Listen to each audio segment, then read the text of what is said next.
It began with a sound no one noticed, the faint whir of an ATM dispensing cash to no one. At first, it was a glitch. Then, the glitch multiplied.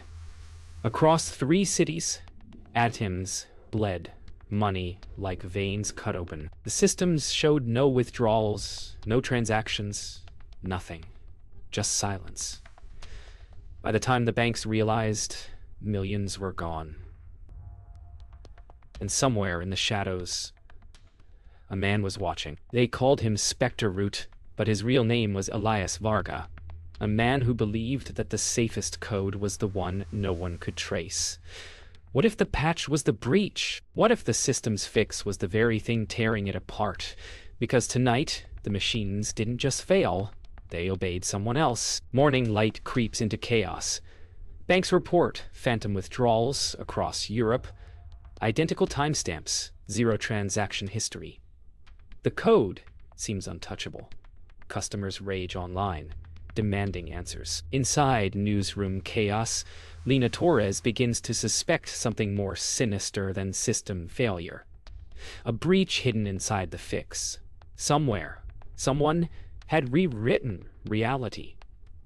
In the code itself. At Interpol's Cybercrime Division, Detective Arun Mehta studies anomalies that defy logic. Each ATM, from Berlin to Madrid, ran identical code, but with one altered signature. The same patch number. He circles a single line in red. Patch V4.9.1. Then he mutters, "What if the patch itself was infected?" In a sleek corporate office, Michael Trent faces a boardroom full of executives through a holographic screen. His voice cracks as he says, "Every system shows normal performance, but cash is vanishing." He hides the truth. They lost track of millions. Outside, ATMs keep humming like nothing happened. Deep underground, Elias watches chaos unfold.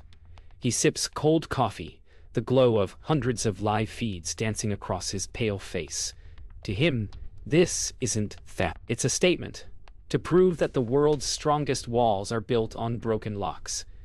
But as he smiles, a message flashes across his monitor. "I see you!" The official explanation arrives. Minor ATM. Software. Anomaly. But the world isn't buying it. Behind closed doors, engineers panic as one by one, update servers begin to malfunction. At the center of it all, a new firmware patch is distributed globally, promising a fix. Only it's not a fix at all. Somewhere, Elias watches as the world willingly installs his creation. The perfect virus doesn't need to spread. It just needs to be trusted. Lena's article draft flashes on her screen. When systems lie. But before she can hit save, her document disappears, replaced by a blank page. The cursor moves by itself, typing. "You're looking too close." Her blood runs cold. The journalist has just become the target. In the shadows, Elias's invisible hand tightens its grip. Detective Mehta analyzes the digital trail. Every ATM hit traces back to one distribution node in Romania. He leans forward, noticing something impossible. The update files carry valid cryptographic signatures, meaning they're official. Someone compromised the signing process itself. The code isn't fake, he murmurs. The code is the attack. Michael Trent faces the press. Cameras flash. His voice trembles as he insists the issues are contained. But Lena watches from the crowd, reading his micro-expressions like data streams. He knows more than he admits. Later, leaked emails prove it. Trent received warnings weeks earlier. Warnings he buried to protect the stock price. The silence wasn't ignorance, it was choice. That night, Elias stares at his monitor. But something's wrong. His own code begins responding to commands he didn't send. Someone has touched his system. He freezes. Then a single text line appears on screen. "You built the door.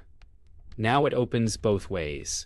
For the first time, the predator feels hunted. Lena's world begins to twist. Her laptop camera flickers on by itself. The red light blinks. then stays solid. Files vanish. Emails reappear, rewritten. A whisper crawls across her speakers. "Stop chasing me." Fear floods her pulse. But she doesn't back down. Instead, she whispers back to the empty room, "You're afraid I'll find you." The battle is no longer just digital.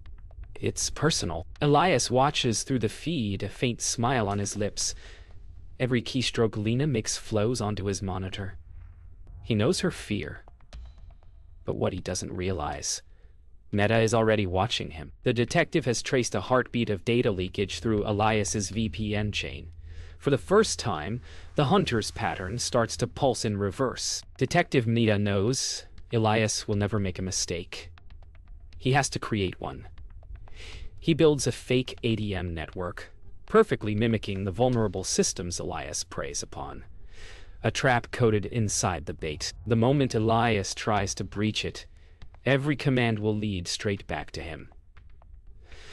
"Let's see how clever the ghost really is," Meta murmurs. At 2:43 a.m., the trap activates. Elias connects. The data stream surges, then halts. He frowns, realizing too late he's been funneled into a closed loop. But before Meta can trace him, Elias injects false coordinates, redirecting the signal to an innocent freelancer in Kiev. Within hours, police arrest the wrong man. The media hails it a victory. Elias watches the news and laughs in silence. Lena watches the arrest footage, unease gnawing at her. The man in custody looks terrified, not cunning. Something doesn't add up.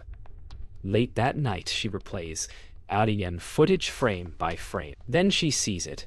In one reflection, a familiar pattern of light, the same environment that appeared in the original breach. A basement. Cables. Flickering neon. She exhales. He's still out there. Lena digs deeper into Elias's code, comparing ATM logs from multiple countries. Every transaction looks clean. Perfectly time-stamped, but something feels wrong. Then she spots it. Milliseconds off in the logs, a repeating pattern that mimics human typing speed. Elias didn't just automate theft. He taught the machines to fake being human. Every ATM acted like a customer. Every crime looked like routine. Elias's plan unfolds perfectly. Or so he thinks. Interpol's systems chase false leads, while media outlets publish forensic confirmations built from his fake data. He's turned truth itself into a decoy. But beneath the noise, Meta begins to see a rhythm. Timestamps syncing too precisely across nations. Machines don't lie this cleanly. Only liars do. Corporate chaos erupts. The bank collapses under scandal. Headlines scream. ATM firmware. Fraud. Largest in decade. Michael Trent sits alone in his glass office. Lights dim, screens blank. He once believed in safety through control. Now he understands the truth. The fortress fell from the inside. His silence, his denial, made it possible. Meanwhile, Elias executes his final withdrawal wave. The world's ATMs hum in eerie synchrony, dispensing cash to no one. In 30 minutes, $23 million vanish. He routes the flow into anonymous crypto mixers, fracturing the trail beyond recovery. To him, it's not greed, it's art. But beneath the confidence, a flicker of unease grows. His system hesitates mid-command, as if something else is now inside his code. Lena uploads her findings to a public cyber forum under an alias. She exposes the firmware manipulation, timestamp forgeries, and data obfuscation. Her post spreads like wildfire, reaching cyber experts, journalists, and even Interpol. Somewhere in the noise, Elias reads her report. His code dissected line by line. For the first time, someone truly saw him, and he's not smiling. Groceries in the Ushutwar store. Interpol's network lights up. Dozens of digital analysts track phantom packets leaping across time zones. Detective Meta narrows the breach origins, tracing timestamps, voltage fluctuations, and power grid surges. Every clue leads closer, not to a machine, but a man. The first real location surfaces, Budapest. He exhales, steady and cold. Now, he mutters, we turn the ghost into flesh. Lena dives into old, dark web archives, searching aliases, handles, and ghost accounts. Then she finds it, Spectre Root, the same username tied to university research forums 10 years ago, discussing ATM encryption models. Elias's arrogance left a footprint buried in time. You never deleted your pride, she whispers, smiling faintly. For the first time, she knows his name is real. Elias senses pursuit. He begins erasing servers one by one, each wipe leaving behind false data trails leading to random cities. The code deletion runs like wildfire, consuming years of work. He stares as the screens fade to black. They'll find nothing, he whispers. But beneath his calm tone lies a tremor. For the first time, the ghost feels cornered. At dawn, Lena receives a cryptic alert. USB found at ATM site. She rushes to the location. Gloves on, eyes sharp. The small drive bears a single engraving, an engraved skull icon. Inside the data, one phrase appears. To see me, follow the error. Her pulse spikes. It's an invitation, or a trap. Either way, she's already following it. Meta cross-references Lena's clue with regional data and finds a trail hidden in power. Logs, small surges matching the timing of each attack. The pattern points to a single office in Budapest, registered under a fintech startup. The ghost has an address. It's time, Meta says, gripping his headset. For the first time, everyone moves toward the same destination. The hunt is no longer virtual. It's about to become real. A cold dawn settles over Budapest. Streets glisten after rain as unmarked vans idle silently near an abandoned office complex. Inside, Elias Varga's last refuge hums with quiet tension. He believes he's invisible, protected behind layers of encryption and false trails. But outside, Interpol closes in. The line between control and collapse thins to a breath. The ghost is about to meet his hunters. Detective Meta's voice cuts through comms. We go on my mark. The raid team moves silently through the corridor, weapons low, breath steady. They breach the door and freeze. Desks, cables, monitors, but no Elias. Just a single running terminal on the main screen. Lines of code flicker, looping endlessly. Then, Lena's name appears in glowing white text. Meta's stomach drops. He knew we were coming. Miles away, Lena's phone buzzes, a live stream notification. She opens it and freezes. Elias is broadcasting live. His face, calm and eerily charismatic, fills the screen. You call it crime, he says softly. I call it revelation. Systems built on lies deserve exposure. His words spread globally within seconds. Millions watch as the man behind the digital heist justifies his chaos, live, and unfiltered. Meta traces the broadcast source, a relay node bouncing between servers, but one signal remains unmasked, a rooftop across the Danube. SWAT teams move fast. As Elias speaks to millions, Lena connects remotely, hijacking his stream. Her voice cuts in over his. You didn't expose corruption? She says firmly. You became it. For the first time, Elias hesitates, just long enough for the signal to die. Interpol's trace completes. Crypto wallets identified. Funds frozen. Meta steps onto the rooftop minutes later. Only scattered cables remain. Elias is gone. But as dawn breaks, airport cameras catch him in Prague. Within hours, he's arrested quietly at a border cafe. For the world, the chase ends here. For Lena, the question remains. If code can deceive reality, how can anyone ever prove the truth? Interpol confirms the arrest.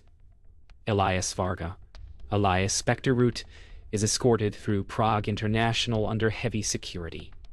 Cameras flash like lightning as reporters shout questions he never answers. In the chaos, he looks strangely serene. For him, the breach was never about money. It was about control, proving that no digital wall is absolute. As he is led away, he smirks faintly, whispering, "You only caught the copy." Back at Interpol headquarters, Meta reviews Elias's seized servers. Inside, they find something unexpected. A parallel operating system, an invisible shadow layer running beneath global banking net. The deeper they dig, the more code they find still alive, still evolving, even after Elias's capture. He's in the system. Meta muters, realizing the nightmare isn't over. You can arrest a man, but you can't arrest an idea written into the wires. Lena's expose goes live. The patch was the breach. Her words ripple across the internet, part documentary, part warning. Viewers see how one man turned global trust into a weapon. But her tone isn't triumph. It's weary. She's seen too much to believe this is over. Systems can be repaired, she narrates. But people forget. And that's when the next breach begins. Her face fades into headlines, spreading worldwide. Weeks later, Meta visits a secure vault where seized drives are stored. He watches through reinforced glass as technicians attempt to analyze one of Elias's encrypted disks. Suddenly, the monitor flickers, then displays a single line, "Thank you for keeping my seat warm." Alarms blare. Systems lock down. Meta exhales slowly, a grim smile forming. The ghost had never left. He was waiting. Night falls over the city. A lone ATM screen flickers in a quiet street. The interface restarts, then freezes. A single username appears in green text. Spectre. A passerby notices, shrugs, and walks on. Somewhere far away, a news server hums to life. In a world wired to convenience, safety is just another illusion.